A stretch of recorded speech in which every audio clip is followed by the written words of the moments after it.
ایسا آدمی جس کا دل مسجد سے لٹکا ہوا ہے، ابھی نماز پڑھ کر کے آیا اور اس خیال میں ہے کہ کب نماز کا وقت ہو اور جائے اور ہم نماز پڑھے، تو خوشخبری اور بشارت ہے ایسے لوگوں کے لیے کہ جن کا دل ہر وقت ہر گھڑی ہر لمحہ نماز میں لگا رہتا ہے کہ ایک وقت کی نماز ادا کی، اب دوسرے وقت کی نماز کے لیے تیار ہے کہ اذان ہو وقت ہو ہم مسجد جائیں اور نماز کو ادا کریں۔ تو ایسے لوگوں کو اللہ سبحانہ و تعالی قیامت کے دن اپنے عرش کے سائے میں جگہ دے گا کہ جس دن اس کے عرش کے سائے کے علاوہ اور کوئی سایہ نہ ہوگا۔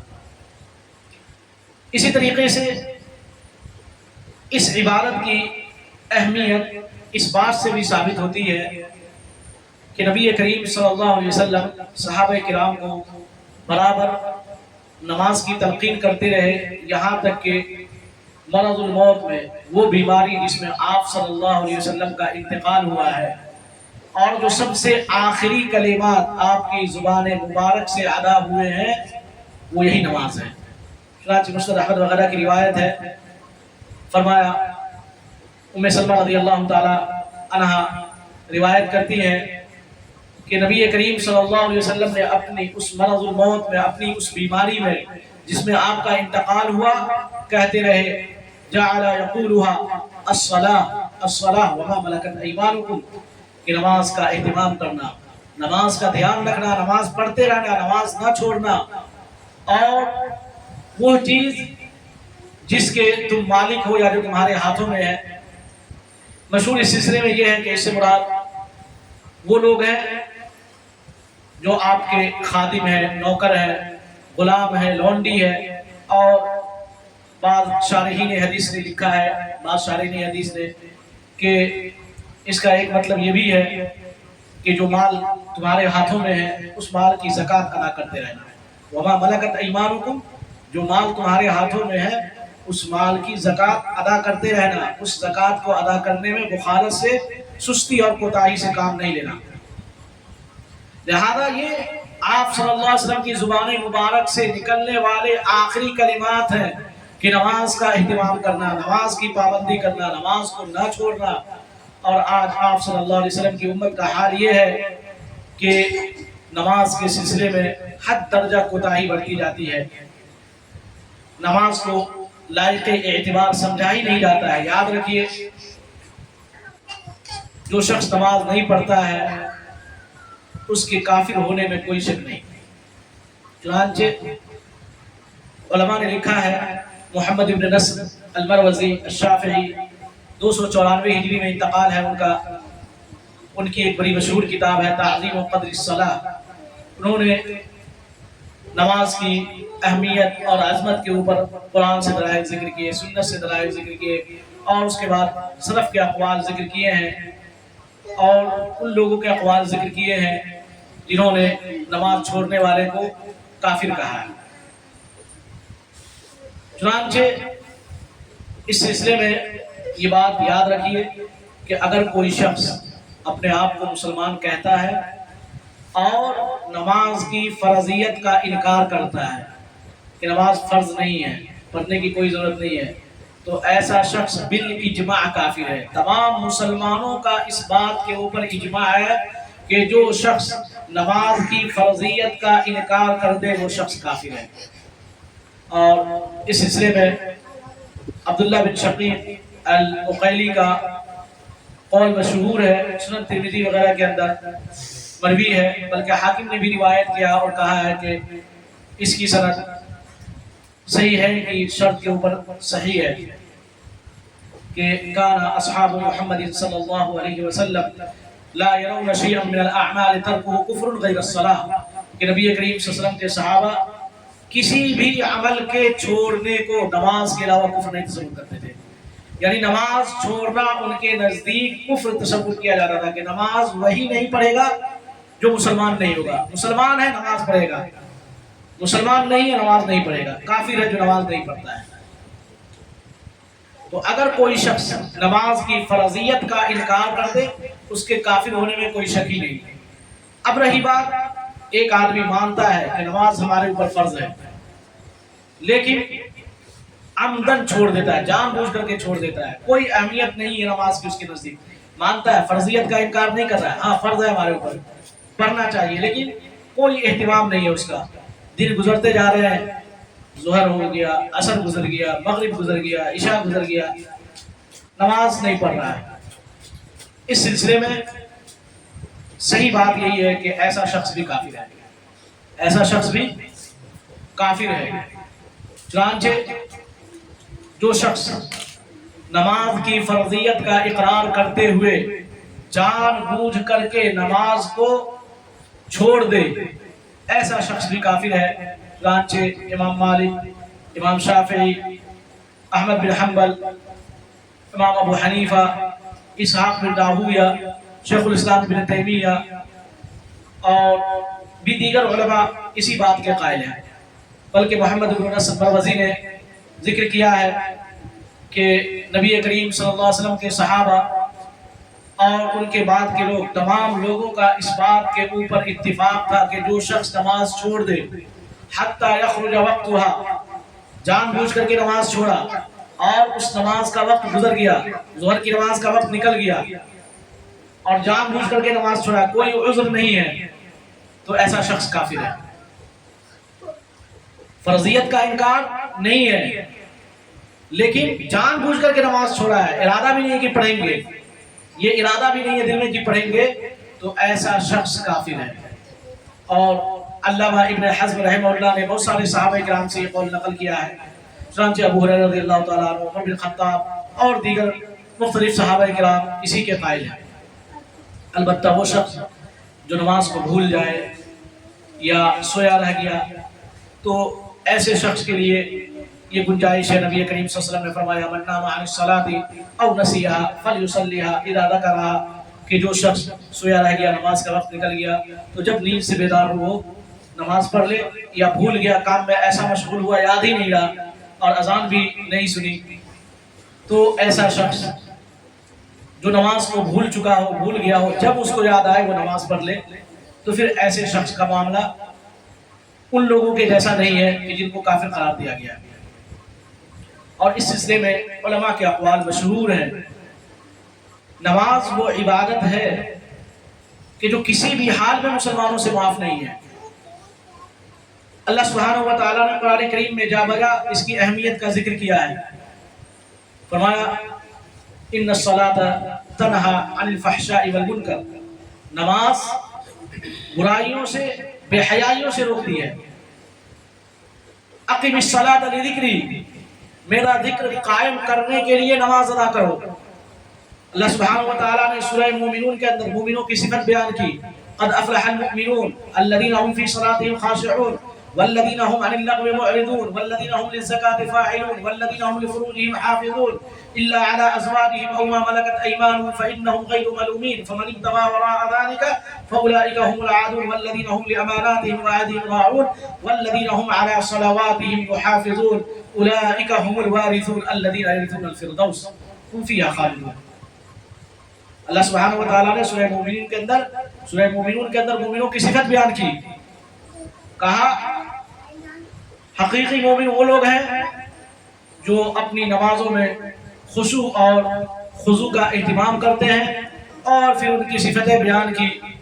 کہا جو لوگ اپنی نمازوں کی حفاظت کرتے ہیں یہی لوگ ہیں جو جنت الفردوس کے وارث بنیں گے، جس میں وہ ہمیشہ ہمیشہ رہیں گے. اور مسند احمد وغیرہ کی روایت ہے، سند اس کی جید ہے. نبی کریم صلی اللہ علیہ وسلم نے فرمایا، جیسا کہ عبداللہ بن عمرو بن عاص رضی اللہ تعالی عنہ روایت کرتے ہوئے کہتے ہیں ان النبی صلی اللہ علیہ وسلم ذکر الصلاۃ یوما فقال من حافظ علیها كانت له نورا وبرهانا ونجاة يوم القيامة ومن لم يحافظ عليها لم تكن له نورا ولا برهانا ولا نجاة وكان يوم القيامة مع قارون وفرعون وهامان وأبي بن خلف. مسند احمد وغیرہ کی روایت ہے، سند جید ہے. کہا نبی کریم صلی اللہ علیہ وسلم نے ایک دن نماز کا ذکر کیا اور فرمایا من حافظ علیہا، جو شخص نماز کی حفاظت کرے گا. حفاظت کا مطلب سمجھ رہے ہیں نا، یہ نہیں کہ ایک وقت پڑھا 2 وقت چھوڑ دیا، تیسرے وقت پڑھا 4تھے وقت چھوڑ دیا، نہیں. جب آپ مال کی حفاظت کرتے ہیں تو کیا مطلب ہے؟ کہ ایک دن آپ اس کی حفاظت کر رہے ہیں اچھے سے، سیلف میں رکھا ہوا ہے، سیلف کے اندر کہیں چھپا کر کے روپیہ پیسہ سونا چاندی، اور دوسرے دن ایسے ہی باہر آپ نے آنگن میں نکال کر کے رکھ دیا، جو چاہے اٹھا کر کے لے جائے. کیا کرتے ہیں؟ حفاظت کا مطلب یہ ہے کہ آپ ہمیشہ اس کی حفاظت کرتے رہیں. سونا چاندی ہے، روپیہ پیسہ ہے، آپ شیلف کے اندر کہیں اچھی جگہ پہ رکھتے ہیں تاکہ بچوں کی نگاہ نہ پڑے، غیر لوگوں کی نگاہ نہ پڑے، اور برابر آپ اس کی حفاظت کرتے ہیں. من حافظ علیہا، جو نماز کی حفاظت کرے گا، برابر اس کو ادا کرے گا، کانت لہ نورا وبرہانا ونجات یوم القیامہ، تو قیامت کے دن یہ نماز اس کے لیے نور، روشنی بن کر کے آئے گی، اور برہان، دلیل بن کر کے آئے گی، ونجاتن، اور نجات کا ذریعہ بن کر کے آئے گی. اور اس سلسلے میں آیات موجود ہے. اللہ سبحانہ و تعالیٰ نے فرمایا کہ مومنین کے سامنے قیامت کے دن اس کا نور، اس کی روشنی دوڑ رہی ہوگی، جس کے ذریعے سے وہ اپنا سفر طے کرے گا. تو کہا یہ نماز، جو شخص نماز کی حفاظت کرے گا، قیامت کے دن اس کے لیے یہ نماز نور بن کر کے، برہان، دلیل بن کر کے، اور نجات کا ذریعہ بن کر کے آئے گی. وَمَن لَّمْ يُحَافِظْ عَلَيْهَا، اور جو نماز کی حفاظت نہیں کرے گا، لَمْ تَكُن لَّهَا نُورًا وَلَا بُرْهَانٌ وَلَا نَجَاتٌ يَوْمَ الْقِيَامَةِ، یہ قیامت کے دن اس کے لیے نہ تو روشنی بن کر کے آئے گی، نہ نجات کا ذریعہ بن کر کے آئے گی، نہ دلیل بن کر کے آئے گی. وَكَانَ يَوْمَ الْقِيَامَةِ مَعَ قَارُونَ وَفِرْعَوْنَ وَهَامَانَ وَأُبَيَّ بِنْ خَلَفَ. اور ایسے لوگ جو نماز کی حفاظت نہیں کرتے ہیں، جو نماز کا اہتمام نہیں کرتے ہیں، نماز پڑھنے میں سستی کرتے ہیں، نماز کو قابل اعتبار نہیں جانتے ہیں، ایسے لوگوں کا حشر قیامت کے دن فرعون کے ساتھ ہوگا، قارون کے ساتھ ہوگا، حامان کے ساتھ ہوگا، ابی بن خلف کے ساتھ ہوگا. اور علامہ ابن قیم رحمہ اللہ نے اس حدیث کی شرح میں بڑا عمدہ جملہ لکھا ہے. کہا کہ نماز سے انسانوں کو جو چیز غافل کرتی ہے، وہ کبھی اس کا مال ہوتا ہے، اس کی دولت ہوتی ہے، کبھی اس کی تجارت ہوتی ہے، اور کبھی انسان اپنی ریاست کی وجہ سے، اپنی وزارت کی وجہ سے نماز سے غافل ہو جاتا ہے، اور کبھی بادشاہت اور ملک اس کو نماز سے غافل کر دیتی ہے. چنانچہ کہا کہ اگر کوئی شخص اپنی بادشاہت کی وجہ سے کہیں کسی ملک کا بادشاہ ہے اور اس امور میں مشغول ہے، دنیا کے کاموں میں مشغول ہے، بادشاہت کے کاموں میں مشغول ہے، اور اس مشغولیت کی وجہ سے نماز کو چھوڑ دیا ہے، تو ایسے شخص کا حشر فرعون کے ساتھ ہوگا. اور اگر کسی شخص کے مال نے، اس کی دولت نے اس کو نماز سے غافل کر دیا ہے، تو ایسے شخص کا حشر قارون کے ساتھ ہوگا. اور جس شخص کو اس کی ریاست میں، وزارت میں منتری بن گیا کہیں کا، اور اس منترالے میں، وزارت میں مشغول ہونے کی وجہ سے نماز کو قابل اعتنا نہیں سمجھا، نماز نہیں پڑھی، تو ایسے شخص کا حشر حامان کے ساتھ ہوگا. اور جس شخص کو اس کی تجارت نماز سے غافل کر دے، تو ایسے شخص کا حشر ابی بن خلف کے ساتھ ہوگا. لہذا ہر انسان اپنا اپنا محاسبہ کر لے کہ آخر کس چیز نے ہم کو نماز سے غافل کر دیا ہے. اگر تجارت میں غافل کر دیا ہے تو ایسے لوگوں کا حشر ابی بن خلف کے ساتھ ہوگا. اگر بادشاہت نے غافل کر دیا ہے، فرعون کے ساتھ. اگر ریاست نے، وزارت نے اگر غافل کر دیا ہے نماز سے، تو حامان کے ساتھ. اگر مال و دولت نے غافل کر دیا ہے، تو ایسے شخص کا حشر قارون کے ساتھ ہوگا. کسی بھی حال میں یہ نماز معاف نہیں ہے. فرمایا اللہ سبحانہ و تعالی نے، حافظوا علی الصلوات والصلاة الوسطى وقوموا للہ قانتین فإن خفتم فرجالا أو ركبانا فإذا أمنتم فاذكروا الله كما علمكم ما لم تكونوا تعلمون. کہ نماز کی حفاظت کرو، محافظت ہونی چاہیے نماز کی، بطور خاص جو بیچ والی نماز ہے، عصر کی نماز، جیسا کہ حدیث سے ثابت ہوتا ہے کہ صلاۃ الوسطی یہ عصر والی نماز ہے. بطور خاص اس نماز کا اہتمام کرو، اور اللہ کے سامنے خشوع و خضوع اختیار کرتے ہوئے کھڑے ہو جاؤ. کہا جب تم کو خوف ہو، دشمن سامنے ہو، سکون کے ساتھ، اطمینان کے ساتھ نماز نہیں پڑھ سکتے ہو، چلتے ہوئے نماز پڑھ لو. سواری پر سوار ہونے کی حالت میں نماز پڑھ لو. فرجالا او رکبانا، لیکن جب امن و امان حاصل ہو جائے تو اس طریقے سے اللہ سبحانہ و تعالیٰ کا ذکر کرو جس طریقے سے اللہ رب العالمین نے تم کو سکھلایا ہے۔ حالت جنگ میں بھی نماز معاف نہیں ہے۔ وَإِذَا ضَرَبْتُمْ فِي الْأَرْضِ فَلَيْسَ عَلَيْكُمْ جُنَاحٌ أَن تَقْصُرُوا مِنَ الصَّلَاةِ، جب آپ سفر میں ہو تو نماز قصر کرنے میں کوئی حرج نہیں ہے۔ 4 والی جو نماز ہے اس کو 2 رکعت آپ پڑھ لیں، کوئی حرج نہیں۔ دشمنوں کا خوف ہے، کہا آپ جس حالت میں ہو نماز پڑھ لیں۔ نبی کریم صلی اللہ علیہ وسلم کو اللہ رب العالمین نے حکم دیا وَإِذَا كُنْتَ فِيهِمْ فَأَقَمْتَ، جب آپ ان کے درمیان ہو تو نماز قائم کریں، اور دشمن سامنے ہے، لڑائی ہو رہی ہے، میدان جنگ ہے، 2 گروہوں میں بانٹ دیں مسلمانوں کو۔ ایک گروہ آپ کے ساتھ نماز ادا کرے اور جو دوسرا گروہ ہے وہ دشمنوں سے لڑائی لڑے۔ جب یہ لوگ اپنی نماز مکمل کر لیں یہ جائیں، اور اس کے بعد جو دوسرا گروہ باقی ہے وہ آئے اور نماز ادا کرے۔ اس کو جو جنگ کی نماز ہے اس کی کیفیت احادیث کی کتابوں میں مذکور ہے کہ یہ جو جنگ والی نماز ہے، خوف والی نماز ہے، یہ کس طریقے سے ادا کی جائے گی، اور اس کے 3 طریقے مشہور ہیں اس سلسلے میں۔ حدیث کی کتابوں میں تفصیل اس کی مذکور ہے۔ کسی بھی حال میں نماز معاف نہیں ہے آپ سے، کسی بھی حال میں، حالت جنگ میں ہو تب بھی، سفر میں ہو تب بھی، حضر میں ہو تب بھی، کسی بھی حال میں نماز آپ سے معاف نہیں ہے۔ نبی کریم صلی اللہ علیہ وسلم مرض الموت میں اس کی وصیت کر رہے ہیں کہ لوگوں نماز ادا کرتے رہنا، نماز پڑھتے رہنا، نماز کو نہ چھوڑنا۔ بلکہ ایک روایت میں آیا ہے نبی کریم صلی اللہ علیہ وسلم نے فرمایا کہ دین اسلام کے جو احکامات ہیں ایک ایک کر کے ختم ہوتے چلے جائیں گے۔ لَتُنْقَضَنَّ عُرَى الْإِسْلَامِ عُرْوَةً عُرْوَةً، دین اسلام کے احکامات ایک ایک کر کے ختم ہوتے چلے جائیں گے۔ جب ایک حکم ختم ہوگا لوگ دوسرے کو پکڑیں گے۔ فرمایا سب سے پہلے جو چیز ختم ہوگی وہ بادشاہوں کے درمیان سے عدل و انصاف کا ختم ہو رہا ہے، وَآخِرُهُنَّ الصَّلَاةُ، اور جب سب سے آخری میں جو چیز ختم ہوگی وہ نماز ہے۔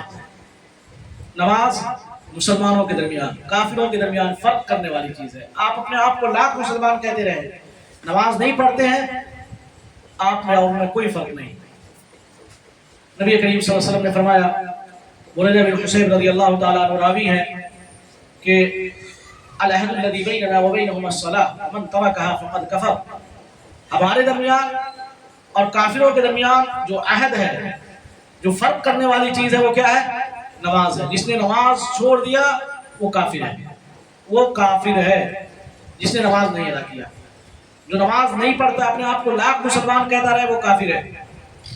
اور صحیح مسلم کی روایت ہے، جابر بن عبداللہ رضی اللہ تعالیٰ عنہ راوی ہے، وہ کہتے ہیں نبی کریم صلی اللہ علیہ وسلم نے فرمایا بین العبد وبین الکفر ترک الصلاۃ، مسلمان کے درمیان اور کفر کے درمیان، بندہ مومن کے درمیان اور کافر کے درمیان، مسلمان بندے کے درمیان اور مشرک کے درمیان جو چیز فرق کرنے والی ہے وہ نماز ہے۔ جو نماز نہیں پڑھتا ہے وہ کافر ہے۔ لہذا ہمیں اس عبادت کا اہتمام کرنا چاہیے اور اپنی تمام ذمہ داریوں کو پسے پشت ڈال کر پہلے اس عبادت کو ہم ادا کریں، اور اس کے بعد دیگر جو ذمہ داریاں ہیں اس کو ہم ادا کریں۔ اللہ رب العالمین نے خود کہا ہے فَإِذَا قُضِيَتِ الصَّلَاةُ فَانتَشِرُوا فِي الْأَرْضِ، یہ نہیں کہتا کہ آپ ہر وقت نماز میں لگے رہیں، نہیں، آپ روزی کمانے کے لیے نکلیں، روزی کمائیں۔ وَلَا تَنْسَ نَصِيبَكَ مِنَ الدُّنْيَا، اللہ رب العالمین نے دنیا میں آپ کا جو حصہ جو مقرر رکھا ہے اس کو نہ بھولیں۔ آپ دنیا کمانے کے لیے نکلیں، لیکن دنیا کمانے کے لیے دین کو پسے پش ڈال دینا، دنیا کمانے کے لیے نماز چھوڑ دینا، یہ اللہ رب العالمین نے آپ کو اجازت نہیں دی ہے۔ فَإِذَا قُضِيَتِ الصَّلَاةُ فَانتَشِرُوا فِي الْأَرْضِ، جب نماز مکمل ہو جائے زمین میں پھیل جاؤ، اللہ رب العالمین کا فضل تلاش کرو۔ جو اللہ رب العالمین نے آپ کے لیے روزی لکھی ہے اس روزی کو آپ تلاش کریں، لیکن نماز ہر حال میں آپ کو ادا کرنی ہے۔ اللہ رب العالمین نے کہا فویل للمصلین الذین هم عن صلاتهم ساہون، خرابی ہو، بربادی ہو ایسے لوگوں کے لیے جو نماز پڑھتے ہیں. فویل للمصلین، نماز پڑھتے نہیں کہا کہ نماز نہیں پڑھتے. اور ویل ہلاکت، بربادی، خرابی اس معنی میں بھی آتا ہے، اور جہنم کی ایک وادی کا بھی نام ہے. جہنم کی ایک وادی کا نام بھی ویل ہے. یا تو یہ شخص اس جہنم کی وادی میں داخل ہوگا جس کا نام ویل ہے، یا پھر ایسا شخص ہلاک ہو جائے، برباد ہو جائے، خائب و خاسر ہو جائے. کہا ہلاکت اور بربادی ہو نمازیوں کے لیے، یہ نہیں کہا کہ بے نمازیوں کے لیے. جب نمازیوں کے لیے کہا جا رہا ہے ہلاکت ہو، بربادی ہو، تو پھر بے نمازی کا کیا عالم ہے. الذین هم عن صلاتهم ساہون، جو اپنی نمازوں سے غافل ہیں، یا تو بالکل یا نماز نہیں پڑھتے، یا کبھی پڑھا کبھی چھوڑ دیا، یا نماز کو اس کے اپنے وقت میں نہیں پڑھ رہے. بڑی سستی ہوتی ہے اس معاملے میں، خاص طور سے جو لوگ نماز پڑھتے ہیں اور جن کو اللہ رب العالمین نے وہ دل عطا کیا ہے، وہ نفس عطا کیا ہے کہ جو لوامہ ہے. اگر انسان نیکی کے کام میں کوتاہی کرے تو یہ نفس ملامت کرتی رہتی ہے کہ نہیں تم نماز چھوڑ رہے ہو، نماز پڑھو، یہ برائی تم کر رہے ہو، اس برائی کو چھوڑ دو. ایسے لوگوں کا عام طور سے حال یہ ہوتا ہے کہ ظہر کا وقت گزر گیا، عصر میں پڑھ لیں گے، مغرب کا وقت گزر گیا، عشاء میں پڑھ لیں گے. تو ایسے لوگوں کو بھی مفسرین نے کہا کہ وہ اس حکم میں شامل ہیں. ایسے لوگ جو نماز کو اس کے وقت میں چھوڑ دے رہے ہیں، نماز پڑھ رہے ہیں لیکن دوسرے وقت میں جاتے ہیں. الذین هم عن صلاتهم ساہون، جو اپنی نمازوں سے غافل ہے، ان کے لیے خرابی اور بربادی ہے. تو جو نماز ہی نہیں پڑھتے ان کا کیا حال ہوگا. اور اس سلسلے میں بے شمار آیتیں، بے شمار احادیث ہیں. میں سمجھتا ہوں کہ یہ باتیں کافی ہوں گی انشاءاللہ. اللہ سبحانہ و تعالیٰ سے دعا ہے کہ بار الہ ہم لوگوں کو سچا پکا نمازی بنا دے، اور جو لوگ سستی کے شکار ہیں تو ان کو توفیق دے کہ وہ نماز کو اپنے اوقات میں ادا کریں. ان الصلاۃ کانت علی المؤمنین کتابا موقوتا، مسلمانوں کے اوپر نماز اس کے مقررہ اوقات میں فرض ہے. نماز کے لیے وقت مقرر ہے، اسی وقت میں آپ کو نماز پڑھنی ہے، نہ اس سے پہلے نہ اس کے بعد. بلکہ بعض لوگوں نے کہا ہے کہ اگر کوئی شخص اپنے مقررہ وقت میں نماز نہیں پڑھتا ہے اور وقت گزرنے کے بعد نماز پڑھتا ہے تو اس کی نماز ہی قبول نہیں ہے، جیسا کہ حسن بصری وغیرہ کا قول ہے کہ جو شخص نماز کو اس کے وقت میں نہیں پڑھتا، ظہر کی نماز کا وقت ہو گیا، آپ نے نہیں پڑھا، عصر کی نماز کا وقت آ گیا اور اب آپ ظہر اور عصر پڑھ رہے ہیں، تو کہا اس کی نماز ہی قبول نہیں ہے. تو یہ ان لوگوں کا حال ہے جو نماز پڑھتے ہیں لیکن مؤخر کر کے پڑھتے ہیں. تو جو پڑھتے ہی نہیں ہیں ان کا کیا حال ہوگا. اللہ سبحانہ و تعالیٰ سے دعا ہے بار الہ تو ہم تمام لوگوں کو سچا پکا نمازی بنا دے، نماز کی اہمیت ہمارے دلوں میں جاگزی کر دے، اور جب تک زندہ رکھ حالت ایمان پر، اسلام پر نمازی بنا کر کے رکھ، اور جب ہماری موت ہو تو حالت ایمان پر ہو اور ہم نے نماز کو ادا کیا ہوا ہو، اس حالت میں ہماری موت ہو. کیونکہ بعض علماء نے کہا کہ ایک شخص جو نماز پڑھتا رہا ہو ہمیشہ نماز پڑھتا ہے اور ایک وقت سستی کرتے ہوئے چھوڑ دیا، سستی کرتے ہوئے ایک وقت نماز چھوڑ دیا اور اسی دوران اس کی موت ہو جاتی ہے، کافر ہونے کے بعد. ایسا شخص جو ہمیشہ نماز پڑھتا رہا اور ایک نماز اس نے سستی کرتے ہوئے چھوڑ دی اور اسی دوران اس کی موت ہو جاتی ہے، کافر ہو کر کے بعد. علماء نے فتویٰ دیا ہے کہ اگر شوہر نمازی ہے، بیوی بے نمازی ہے، طلاق دے دے ایسی بیوی کو، کیونکہ وہ کافر ہے. مسلمان اور کافر کی شادی نہیں ہو سکتی ہے. اگر شوہر نمازی ہے، بیوی بے نمازی ہے، ایسی بیوی کو طلاق دے کر کے الگ کر دے. سمجھائے پہلے نماز پڑھو، نہیں سمجھے نماز نہیں پڑھے، طلاق دے کر کے الگ کر دے. اسی طرح سے بیوی نمازی ہے، شوہر بے نمازی ہے، کہا ایسی بیوی کو خلا لے لینا چاہیے، کیونکہ وہ کافر ہے، مشرک ہے، اس کے ساتھ رہنا صحیح نہیں ہے، جائز نہیں ہے اس کا. کہ عورت نمازی ہے لیکن شوہر بے نمازی ہے، نصیحت کرے، سمجھائے، نہیں مانے تو خلا لے لیں کہ ہم تمہارے ساتھ نہیں رہ سکتے، تم مشرک ہو، کافر ہو. اور ایک مسلمان ایک کافر کے ساتھ نہیں رہ سکتا ہے. فتویٰ موجود ہے علماء کے اس سلسلے میں، فتاوی موجود ہے. لہذا اللہ سبحانہ و تعالیٰ سے دعا ہے کہ بار الہ ہم تمام لوگوں کو دین اسلام پر چلنے والا بنا. اقول قولی ھذا واستغفر اللہ لی ولکم ولسائر المسلمین. کسی کے پاس کوئی سوال ہو تو سوال کر.